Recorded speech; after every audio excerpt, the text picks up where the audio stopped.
हमारी हड्डियों के एक कवर के अंदर इस तरह बैठा हुआ है कि वहां पे यदि कोई भी चीज ट्यूमर ग्रो करता है, एब्डोमेन के अंदर तो ग्रो करेगा तो बढ़ सकता है, लेकिन वहां पर जब दिमाग के अंदर ग्रो करता है तो वो हमारे सामान्य क्रिया करने वाले मस्तिष्क के ऊपर बहुत बुरा दुष्प्रभाव डालते हैं। और उस कारण से ये जरूरी होता है कि हाथ पांव पेट पर तो हमको जल्दी से मालूम पड़ जाता है कि कोई ट्यूमर है, लेकिन यहाँ पे किसी व्यक्ति के द्वारा ट्यूमर देखना तभी संभव होता है कि जब हम किसी स्कैनिंग के द्वारा उसे देखें या फिर सर्जन उसको ओपन करके देखे। जैसा कि doctor MR Naidu, doctor Raju ने बताया कि ये आवश्यक है कि जब कभी उनको हेडेक, सिर में दर्द जैसी कोई शिकायत हो तो उसमें एक बात तो ये सच है कि 100 में से केवल 1 या 2% लोगों में किसी तरह की अंदरूनी मस्तिष्क की बीमारी हो सकती है, वरना ऐसा नहीं डरना है कि हेडेक हो गया मतलब सभी के लिए जो है ब्रेन ट्यूमर है। नहीं, यह सही नहीं है, एकदम से डरने की बात नहीं है। उसके सिवा 99 दूसरे कॉजेज होते हैं हेडेक के, ब्रेन ट्यूमर तो जो है 1% कॉजेज के अंदर ही आता है। So not to get very much apprehensive when the headache is there that oh I am suffering with the brain tumor and just keep going on getting the scanning and what not, thousands of rupees expenditure will come to that. हम नहीं चाहते कि इस तरह का अनावश्यक किसी प्रकार का कोई खर्च हो। इसके लिए आवश्यक है कि हम किसी तरह समाज के अंदर इस तरह के अवेयरनेस प्रोग्राम, जागरूकता अभियान के माध्यम से एक ऐसी आंदोलन लाए कि जिससे हमको सही शिक्षा, सही ज्ञान हो कि कब डॉक्टर को करना है और कब कौन सा इलाज लेना है। लेकिन हमने यह भी देखा है कि कुछ परिवारों के अंदर वो जब सिर दर्द होता है तो केवल दर्द की गोली को खा खा के करीब 10 महीने के बाद में हमारे पास में अचेतन अवस्था में आता है। He comes in unconscious state after taking 10 months of the painkillers. The killer is not the tumor. In that case, this painkiller becomes the killer of that person because he develops gastric ulcer, he develops renal failure, and what not. इसलिए बिना अच्छी तरह परीक्षण किया है हमारे द्वारा यदि किसी प्रकार की दवाई ली गई है तो वो कभी कभी बहुत बहुत खतरनाक साबित हो सकती है। As far as the causes are concerned, जहां तक कि ये बात है कि इसका कॉज क्या है, आप सभी लोग जानते हैं कि मलेरिया एक ऐसा माइक्रो ऑर्गेनिज्म होता है कि जो मच्छर के द्वारा एक व्यक्ति से दूसरे व्यक्ति में उस कीटाणु को ले जाता है। The mosquito is a vector, transmits the infective organism from one person to another, लेकिन ब्रेन ट्यूमर एक आदमी से दूसरे आदमी में नहीं जाता है। Then the question comes, then why does it happen? हम सभी जानते हैं कि लंग कैंसर बहुत ज्यादा स्मोकिंग करने या पोल्यूटेंट्स के इनहेलेशन से लंग का कैंसर होता है, लेकिन ब्रेन ट्यूमर के लिए अभी तक ये मालूम नहीं पड़ा है कि ऐसे कौन से कारण है, what are those causes which are responsible to cause the brain tumour.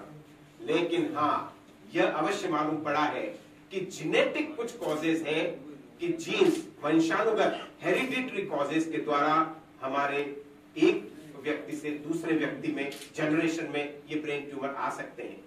लेकिन जब अभी तक जो कुछ बिल्कुल अच्छी तरह मालूम पड़ा है कि वंशानुगत है, परिवारों में ये चलता है, वो कुछ सिंड्रोम्स हैं, बाकी के अंदर ये प्रिजम्पशन है कि कोई हमारे जीन्स म्यूटेंट हो जाते हैं और उसके कारण से इस प्रकार की समस्या होती है। पर याद रखें, कुछ तरह के वायरस, रेडिएशंस जब हमारे शरीर पे बहुत लंबे समय तक गिरते हैं, when there is a chronic exposure to the radiation or from some kind of a viruses, the brain cells get converted into brain tumor.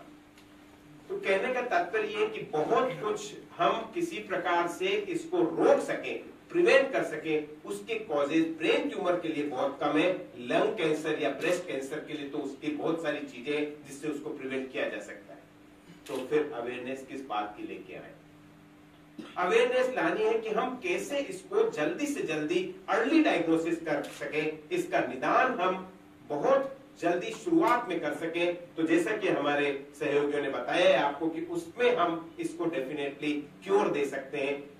Initial अवस्था में, इनिशियल स्टेज में यदि इसको हमने मालूम कर लिया, थैंक्स टू द साइंस कि आज टेक्नोलॉजी इतनी बढ़िया आ गई है कि हम फिर उसको जल्दी से मालूम कर सकते हैं। हमारे पास मरीज आते हैं अंधे होकर, अपनी हियरिंग खोकर, पूरी पैरालिसिस के साथ में, फिट्स लेते हुए, इन सब चीजों को इनिशियल स्टेज में डायग्नोस करके हम उनको पूरी जिंदगी दे सकते हैं। हमारे लिए सबसे बड़ी दुविधा आज रिसर्च करने की जो है, उसमें इतना सारा पैसा खर्च होता है। अभी हम CCMB के साथ में निजाम इंस्टीट्यूट और भी कई ऑर्गेनाइजेशन रिसर्च कर रहे हैं कि कैसे हम मालूम करें अर्लीस्ट, केवल ब्लड के अंदर किसी केमिकल को मालूम करके क्या नहीं वहां ब्रेन ट्यूमर है, there is a brain tumour, by knowing through the blood.